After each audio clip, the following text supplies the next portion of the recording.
고린도전서 6장 1절에서 11절 말씀 우리 한 절씩 교독하겠습니다. 너희 중에 누가 다른 이와 더불어 다툼이 있는데 구태여 불의한 자들 앞에서 고발하고 성도 앞에서 하지 아니하느냐?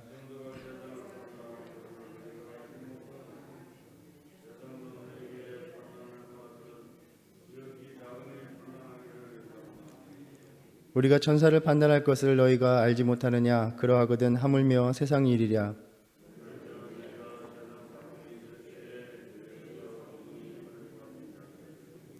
내가 너희를 부끄럽게 하려 하여 이 말을 하노니 너희 가운데 그 형제간의 일을 판단할 만한 지혜 있는 자가 이같이 하나도 없느냐?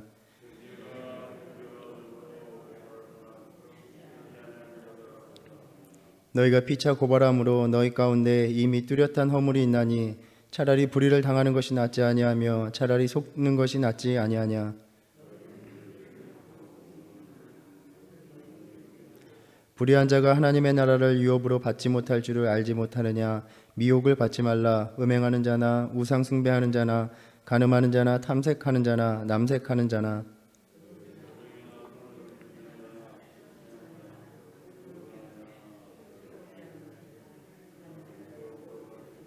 함께 읽겠습니다.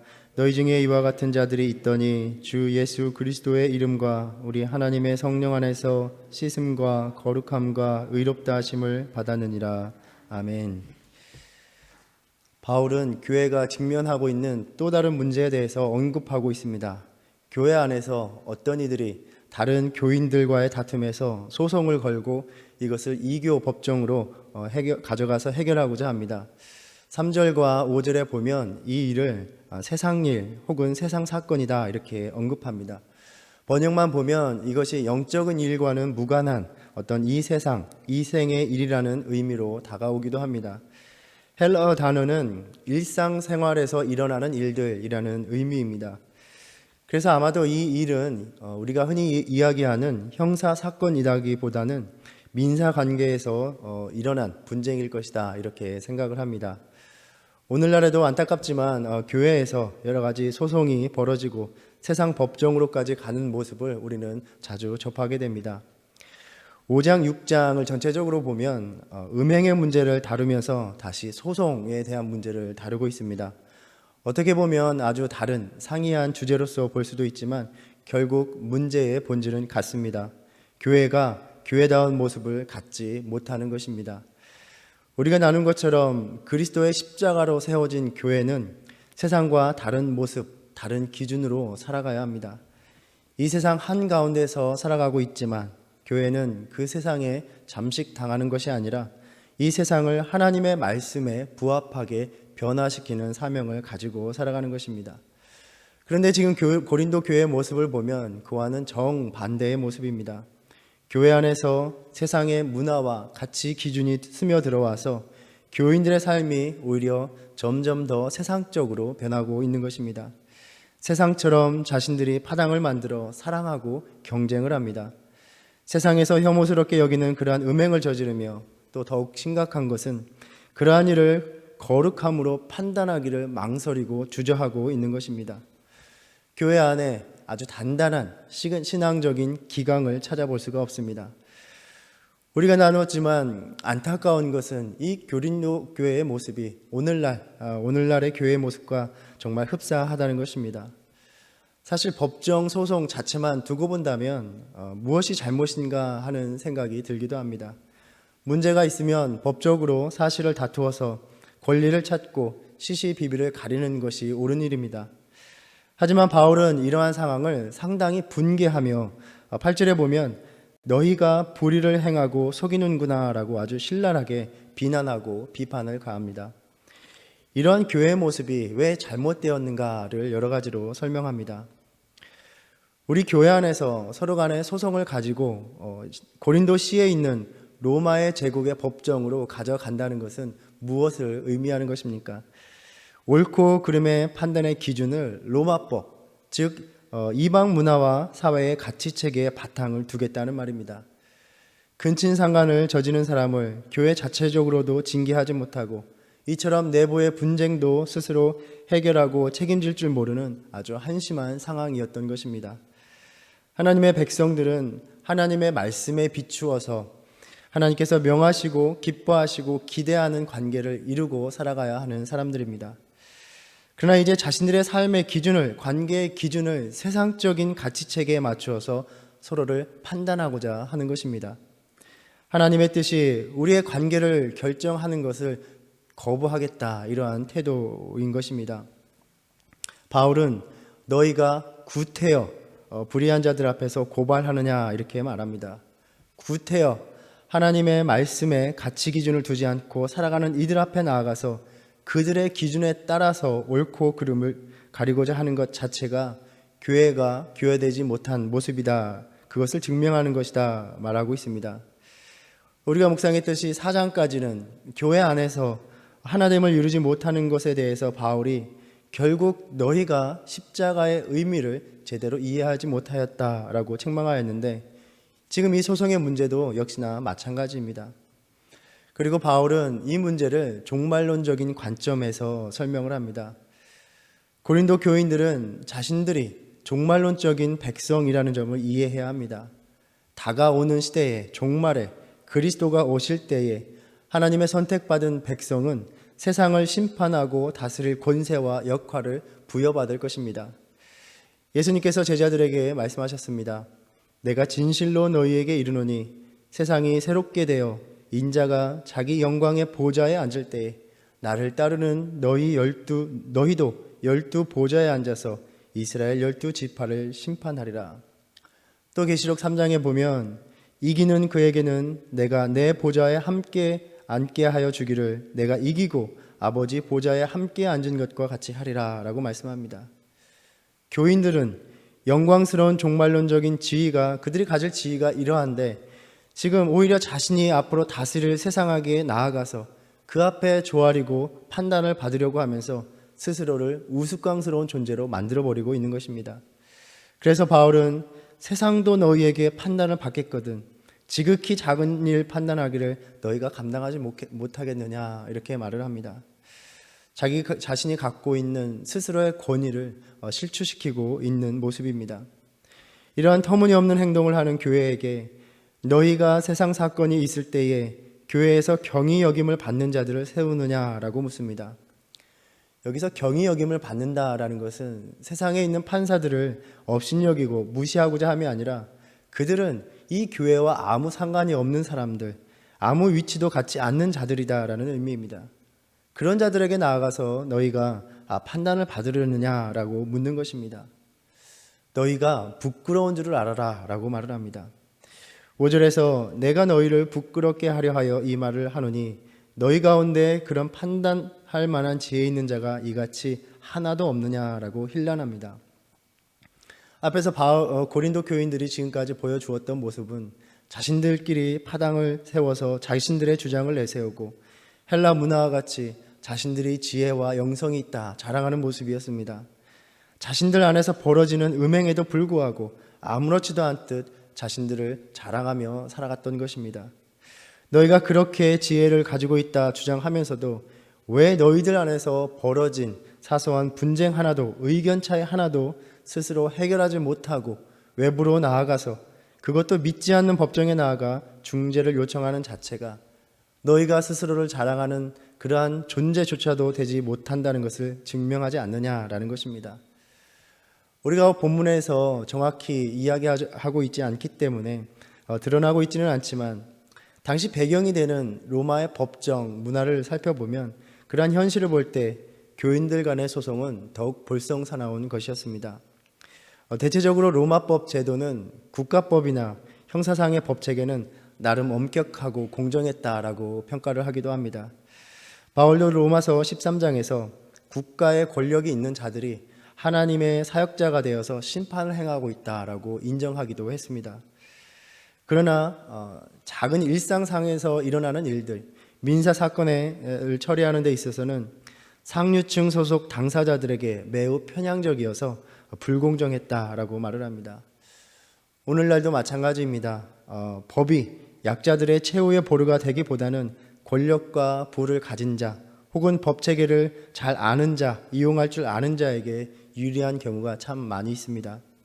당시 로마 사회에서 소송의 압도적인 다수는 부유한 권력자들이 하위층의 가난한 사람들에게 걸어온 것이다, 이렇게 말을 합니다. 판사들을 역시 특권층에 속해 있고 재판을 진행할 때에 상류층의 증언에 우호적이고 하층 계급의 사람들의 증언에는 상당히 적대적이었다, 이렇게 평가를 합니다. 또 당연히 부유한 사람들은 자신들을 변호할 변호사들을 고용하고 또 필요하면 판사들을 매수할 충분한 재력도 있었습니다. 고대 기록에 의하면 고린도가 판결을 굽게 만드는 수많은 변호사들이 가득하였다, 이렇게 말을 합니다. 이러한 당시의 실제 상황에서 본다면 단지 교회 내의 소송을 세상 법정으로 가져갔다는 것만이 문제가 아닌 것입니다.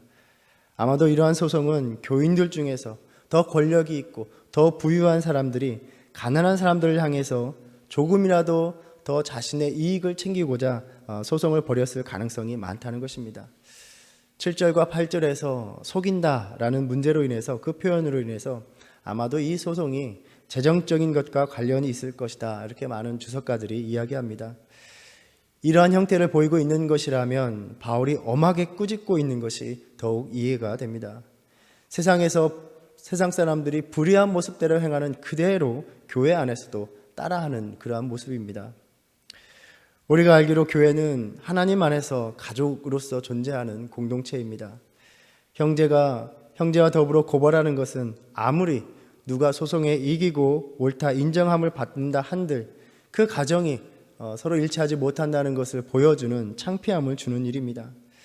너희가 이러한 창피한 일을 대놓고 행하고 있는 일을 당장에 멈춰야 된다라고 바울은 말하고 있는 것입니다. 당시 흩어져 살아가는 디아스포라 유대인들에게는 내부의 문제를 해결하기 위해서 스스로 재판관을 세우는 것이 관행이었고, 이로써 외부인들 앞에서 수치스러운 논쟁을 벌이는 일을 막을 수 있었습니다. 그런데 지금 고린도 교회는 예수 그리스도를 영접하지 않고 구주로 인정하지 않는 유대인들만도 못한 모습을 보이고 있는 것입니다. 결국 서로가 모두를 불의하게 만들어 버립니다. 예수 그리스도의 명하신 바를 따르지 못한 삶의 모습이 의롭다 여김을 받을 리 만무합니다. 우리가 잘 아는 누가복음 10장에서 예수님께서는 선한 사마리아인 이야기를 들려주시면서 자신의 비용을 들여 치료를 한 그 선한 사마리아인 그 이야기를 누가 강도 만난 자의 이웃이 되겠느냐라고 물으셨습니다. 그리고 자비를 베푼 사람이 우리의 이웃이다라고 이야기할 때 너도 가서 이와 같이 하라라고 말씀하셨습니다. 또 예수님께서 우리에게 주신 계명은 곧 내가 너희를 사랑한 것 같이 너희도 서로 사랑하라 하는 이것이니라 라고 말씀하셨습니다. 주님의 사랑은 무엇입니까? 자신의 생명을 다 희생하여 주신 사랑입니다. 너희도 희생하며 서로를 돌보라 라고 하신 것입니다. 너희가 그렇게 서로 사랑하면 이로써 모든 사람이 너희가 내 제자인 줄 알리라 라고 말씀하셨습니다. 그런데 이와 같은 명을 받은 이들이, 예수님을 따르겠다고 하는 그 제자들이 형제 앞에서 자신은 결코 어느 것도 손해볼 수 없다고 그렇게 송사를 벌이고 있는 것입니다. 그래서 바울은 너희가 뚜렷한 허물이 있나니 차라리 불의를 당하는 것이 낫지 아니하며 차라리 속는 것이 낫지 아니하냐 하며 목소리를 높입니다. 우리가 예수 그리스도의 희생과 사랑을 기억한다면 차라리 형제에게 불의를 당하고 속임을 당하는 것이 좀 더 낫지 않겠느냐, 좀 희생을 하면 되지 않겠느냐, 오히려 그것이 주님의 가르침에 합당한 삶이 되지 않겠느냐라는 말입니다.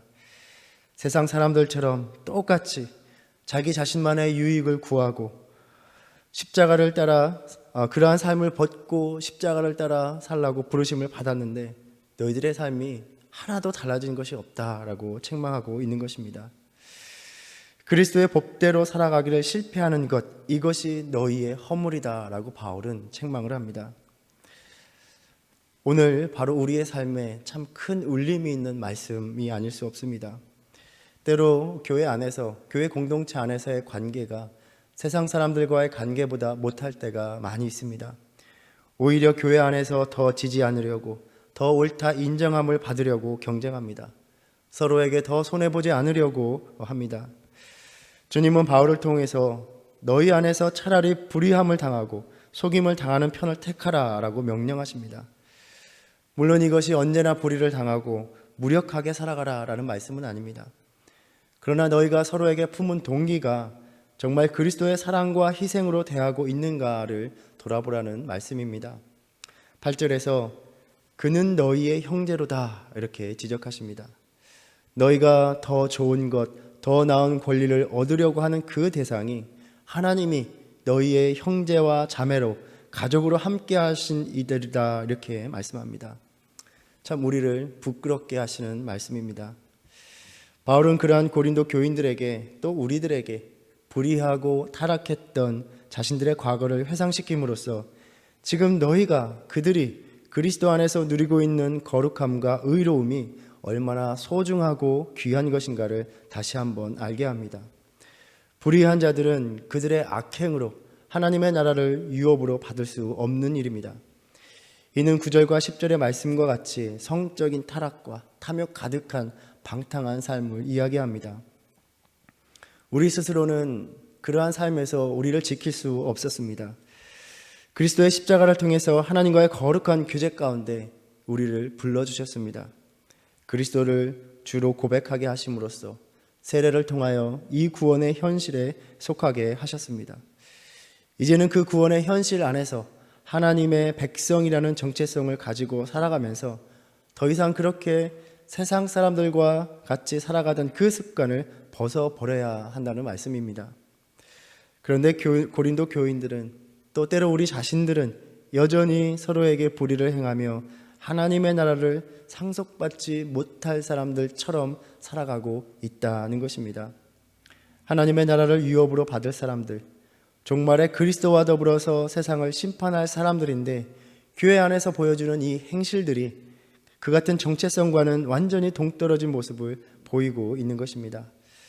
주님께서는 사도 바울을 통하여 고린도 교인들에게 또 오늘날 우리들에게 우리 공동체에게 너희가 그리스도인 같지 않은 모습을 버리고 살아가라고 주님께서는 명령하십니다. 그런데 참 이 본문을 통해서 우리에게 실제적으로 요구하시는 바가 녹록지 않습니다. 오늘 여전히 내가 그리스도의 십자가의 눈으로 형제와 자매를 바라보지 못하고 있다는 점을 우리는 돌아보게 됩니다.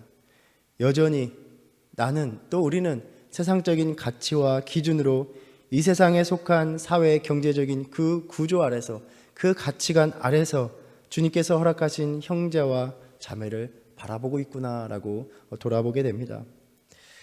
어젯밤에 이 말씀을 다시 한번 살펴보면서 결국은 이 공동체 안에서 내가 지체들에게 하고 있는 모습이 결국 지금 나와 주님과의 관계의 상태를 말해주는 것이구나 라는 생각이 들었습니다.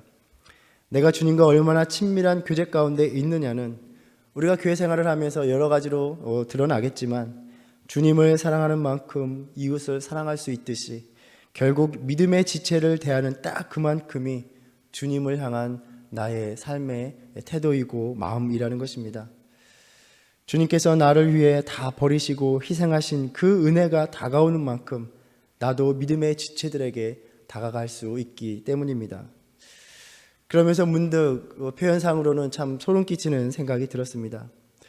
우리가 흔히 겉으로는 아무 문제가 없는데 실제로는 극도의 반사회적 경향을 그러한 성향을 지닌 사람을 사이코패스 또는 소시오패스다 이렇게 말을 합니다. 반사회성 인격 장애를 가리키는 말입니다. 아시다시피 패스라는 말은 결핍이나 질병을 뜻하는 말입니다. 어쩌면 고린도 교인들처럼 또한 우리들 역시 이 시대의 많은 신앙인들 역시 신앙적 인격 장애인 어쩌면 페이스 패스가 아닐까 하는 생각이 들었습니다. 주님 앞에 나와서 예배를 드리고 주님의 말씀을 받을 때마다 아멘하고 기도로 부르짖을 때마다 눈물을 흘리면서 그런데 돌아서서는 섬뜩한 마음으로 서로를 대하며 살아가고 있는 것입니다. 한마디 한마디 비수를 꽂고 저주를 마음에 품고 그렇게 아무렇지도 않게 대하며 예배하며 주님의 말씀을 받는 것입니다. 그러한 우리의 모습을 보면서 가장 놀라시는 분이 바로 주님이 아닐까 생각해 봅니다. 나를 찾고 내 앞에 설 때는 하나님의 말씀 다 따를 것처럼 그렇게 말하더니 돌아서서는 그렇게 섬뜩한 마음으로 서로를 대하며 살아가는 것입니다. 공동체 안에서 우리가 서로를 대하는 그 모습 속에서 우리의 믿음이 얼마나 가벼운가가 낱낱이 드러나는 것입니다. 이것이 우리의 믿음의 병이라면 우리는 주님 앞에 나아가서 다시 한번 치유를 받아야 합니다. 주님 앞에 나아가 주님이 우리 자신에게 어떠한 정체성을 부여하셨는가를, 우리가 누구인가를 잊지 말아야 하는 것입니다. 거룩함과 의롭다 하심을 입은 자로 살아가기를 우리는 결코 포기해서는 안 되는 일입니다. 예수님께서 나를 사랑하셨던 것처럼 때로는 믿음의 형제와 자매들에게는 모욕을 받는 일도 감내하고, 또 때로는 손해보는 일도 감내하고, 때로는 속아주기도 하는 것입니다. 내가 그만큼 억울하고 화가 난다면 주님은 나를 위해서 십자가를 지실 때 어떠셨을까를 생각해 보는 것입니다. 어떤 이들은 교회에 나가서 사람들과 부딪히는 것이 싫어서 나는 그렇게 혼자서 기도하고 혼자서 머물며 말씀을 묵상하고 듣는다라고 이야기하기도 합니다. 물론 얼마나 깊은 상처가 있었을까라고 생각해 보기도 합니다. 그러나 그러한 삶은 공동체로서 우리를 부르신 하나님의 뜻을 거역하는 일입니다. 그렇게 자기가 믿고 싶은 대로, 자기가 하고 싶은 대로 신앙생활을 한다면 우리가 신앙생활을 하면서 어려운 일이 무엇이 있겠습니까? 내가 믿고 싶은 만큼 믿고 내가 헌신하고 싶은 만큼 헌신한다면 우리의 신앙생활 정말 편할 것입니다. 그러나 갈라디아서 6장 2절에서 바울은 말합니다. 너희가 짐을 서로 지라 그리하여 그리스도의 법을 성취하라 라고 말을 합니다. 서로의 짐을 지기를 원하지 않는다면 우리가 교회로 존재할 하등의 이유가 없는 것입니다. 주님께서는 오늘 말씀을 통해서 너희가 하나님의 백성된 자로서 세상의 가치체계, 그 세상의 법도를 가지고 서로를 대하지 말라 이렇게 명령하십니다. 허영과 시기와 질투와 탐욕으로 대하는 것, 그래서 내가 옳다고 인정받고 더 유익함을 취하는 것, 이렇게 살라고 너희를 내가 십자가로 부른 것이 아니다 라고 말씀하십니다. 오늘 이 말씀 앞에 나가 우리를 돌아보면서 오늘 또 우리를 불의하게 만드는 그러한 모든 삶에서 미혹받지 않으며 주님께서 부여하신 거룩하고 영광스러운 그 성도의 삶이 더럽혀지지 않도록 사랑으로서 지켜내는 저와 여러분 되기를 간절히 소망합니다. 기도하겠습니다. 주님, 주님의 거룩하고 숭고한 희생으로 핏값으로 우리를 불러주시고 너희도 그 사랑으로 살라고 하셨습니다. 그러나 고린도 교인들처럼 우리는 삶이 이전과 같이 하나님의 나라를 유업으로 받지 못할 자처럼 살아가는 삶은 아닌지 돌아봅니다. 내가 옳은 것이 중요하고 내가 조금이라도 더 유익을 누리는 것이 더 중요하고 조금의 손해와 희생도 억울하다 여기고 분이 여기며 주님의 사랑을 다 잊고 살아가고 있습니다. 주님과 함께 세상을 판단할 자와 같이 세상의 사람들처럼 살지 않게 하시고 주님처럼 또 주님을 위하여 세상적인 유익을 포기할 줄 아는 성숙한 믿음을 갖게 하여 주시옵소서. 오늘도 성령님 도우셔서 우리의 말과 행실을 다듬어 주시옵소서. 예수님의 이름으로 기도드립니다. 아멘. 하늘에 계신 우리 아버지여, 이름이 거룩히 여김을 받으시오며 나라의 임하옵시며 뜻이 하늘에서 이룬 것 같이 땅에서도 이루어지이다. 오늘날 우리에게 일용할 양식을 주옵시고 우리가 우리에게 죄 지은 자를 사하여 준 것 같이 우리의 죄를 사하여 주옵시고 우리를 시험에 들게 하지 마옵시고 다만 악에서 구하옵소서. 나라와 권세와 영광이 아버지께 영원히 있사옵나이다. 아멘.